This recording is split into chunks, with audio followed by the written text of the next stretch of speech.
Guys, अगर मैं आपसे सवाल पूछूं कि इंडिया का मोस्ट एजुकेटेड या फिर यूं कहें कि इंडिया का मोस्ट क्वालिफाइड पर्सन कौन है, तो आप लोग क्या कहेंगे? क्या आप उनका नाम जानते हैं?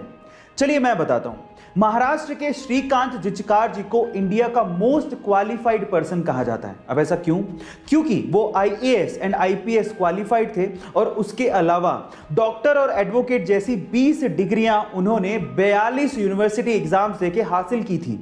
और तो और उन्हें इंडिया का यंगेस्ट एमएलए भी चुना गया था। तब वो महज 26 साल के थे।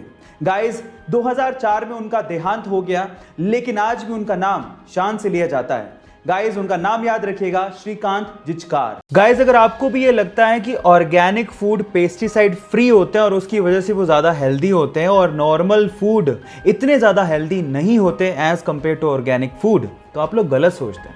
मैं आपको आपकी जानकारी के लिए बता दूं कि नॉर्मल फूड और ऑर्गेनिक फूड दोनों में इक्वल अमाउंट ऑफ न्यूट्रिशंस होते हैं। जी हाँ, और दोनों में पेस्टिसाइड भी यूज होते हैं। तो दोनों में फर्क क्या है? दोनों में फर्क सिर्फ इतना है कि ऑर्गेनिक फूड में जो पेस्टिसाइड यूज किया जाता है वो नेचुरल होता है, ह्यूमन मेड नहीं होता। इनफैक्ट अगर आप नॉर्मल सब्जियों को भी उतनी शिद्दत से धो के पका के खाओगे तो वो उतने ही हेल्दी होते हैं जितने ही ऑर्गेनिक फूड होते हैं। सो ये इंटरेस्टिंग फैक्ट जान के आपको कैसा लगा, चैट सेक्शन में लिखना मत भूलिएगा। ये बात है उस जमाने की जब अंग्रेज हिंदुस्तान पे राज किया करते थे।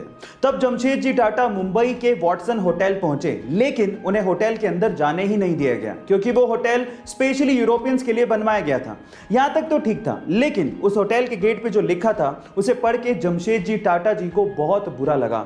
उस गेट पे लिखा हुआ था कि यहाँ कुत्तों का और इंडियंस का आना सख्त मना है। यह पढ़ के किसी को भी बुरा लगता, लेकिन जमशेदजी टाटा जी ने इस बात को दिल पे लगा लिया और उन्होंने उस दिन कसम खाई कि वो मुंबई में हिंदुस्तान का सबसे खूबसूरत होटल बनवाएंगे।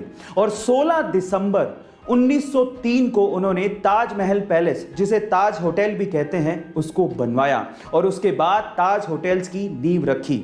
गाइस, क्या ये फैक्ट इसके पहले तक आपको पता था? और अगर नहीं पता था तो चैट सेक्शन में जरूर लिखिएगा। जब कोई टीम पहले ही टेस्ट में मात्र 36 रन पे पूरी की पूरी ऑल आउट हो जाए तो उस टीम से तो आप क्या ही उम्मीद रखोगे। लेकिन चैंपियंस जानते हैं कि जहां पर लोगों की उम्मीदें खत्म होने लगे वहीं से ही बाउंस बैक करना होता है, क्योंकि गिर के उठने वाले को ही मुकद्दर का सिकंदर कहते हैं। और कुछ ऐसा ही किया टीम इंडिया ने दूसरे टेस्ट मैच में, जहां एक और विराट कोहली, रोहित शर्मा और ईशांत शर्मा जैसे खिलाड़ी खेल ही नहीं रहे थे। वहीं सबको लगने लगा था कि अब तो गई भैंस पानी में। लेकिन तभी अजिंक्य रहाणे की कप्तानी और उनकी शतकीय पारी, रविंद्र जडेजा के ऑलराउंड प्रदर्शन और बुमराह की गेंदबाजी ने कमाल ढा दिया और सेकंड टेस्ट में इंडिया ने ऑस्ट्रेलिया को उसी की जमीन पे धूल चटा दी। गाइस, इंडिया की इस गजब की जीत के बारे में आपका क्या ख्याल है? चैट सेक्शन में जरूर लिखिएगा और ऐसी अमेजिंग वीडियोस के लिए यूट्यूब पे हमारे चैनल को सब्सक्राइब कर लीजिएगा। और अगर आप इंस्टाग्राम पे देख रहे हैं तो मुझे फॉलो करना मत भूलिएगा। मिलते हैं अगली वीडियो में।